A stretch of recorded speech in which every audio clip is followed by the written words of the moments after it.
couple years ago, we put out a video on this topic, and with today's rising labor, material, and general cost to operate, I wanted to put out an updated cost video that reflects today's market. With that, I'm not sure if you had a chance to watch the old video, and if you have, the first part may be a little repetitive, since the main primary factors in estimating a water main has not changed. So, what are the primary factors that we take into consideration to provide an estimate? Number one, location.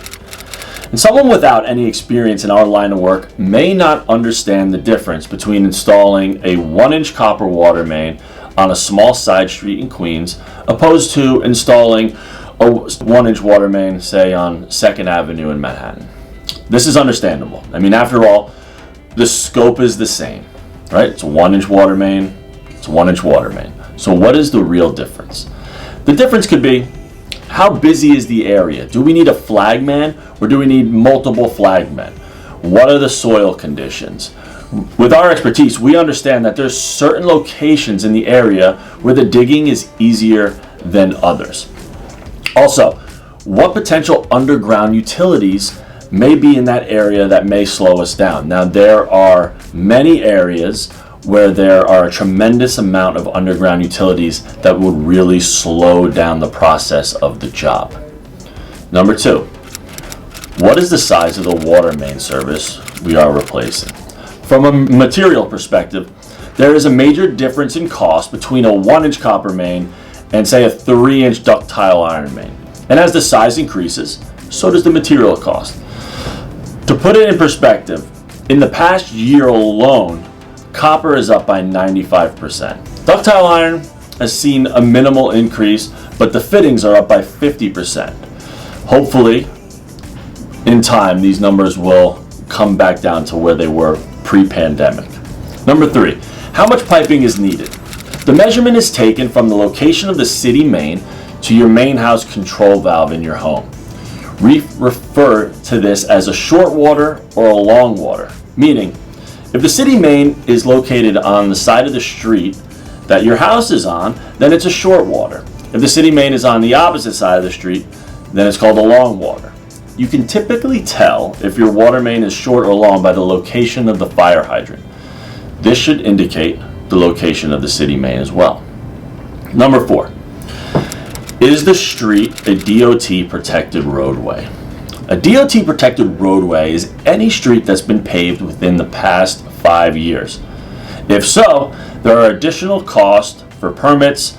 We need a third-party compaction testing company to come out, and there's also additional time that we have to factor in for the DOT inspection. Number five, restoration. We're going to be excavating the roadway, potentially the sidewalk, potentially your property. We have to factor these costs in. So, the location of the city main plays a big factor. If it's a short water, there's going to be less to restore than a long water typically.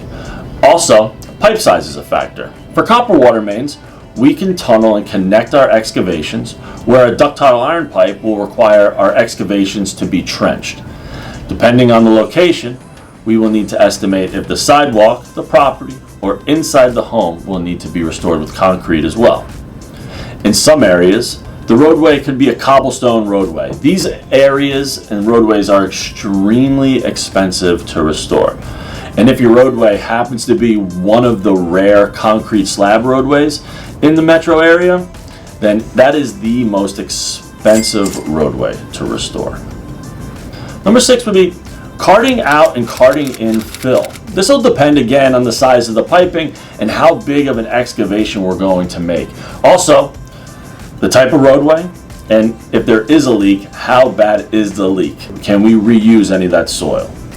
If not, we'll have to cart it out and cart it in. There's cost to that.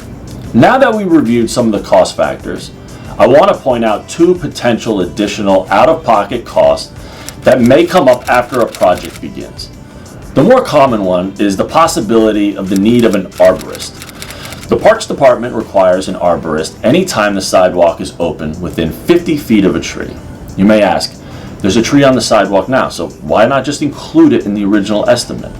Well, the reason being is we're not 100% sure we have to open your sidewalk. So instead of just charging for an arborist right from the initial estimate, we attempt not to open it. But if we do have to open it, there is an out-of-pocket expense there, but we try to save it. Ultimately, the experienced crew, when they're on site, will determine if the sidewalk needs to be opened or not. And another potential out-of-pocket expense is if your tap connection is undersized or is not functional.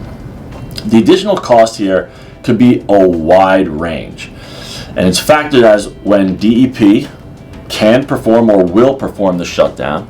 If it's the same day, then it would be more cost effective than having to return for another day, or worst case, maybe they're requiring the shutdown to be done overnight. These would be additional permitting fees involved. DEP will send the final shutdown charges that you would be responsible for after the job is completed. It's really important to note that shutdown charges cannot be calculated ahead of time by your contractor. These are calculations that the city figures and then bills. Again, every job is different, so it's important to have a licensed master plumber make a site visit so they can best estimate your project. Thank you for watching the video.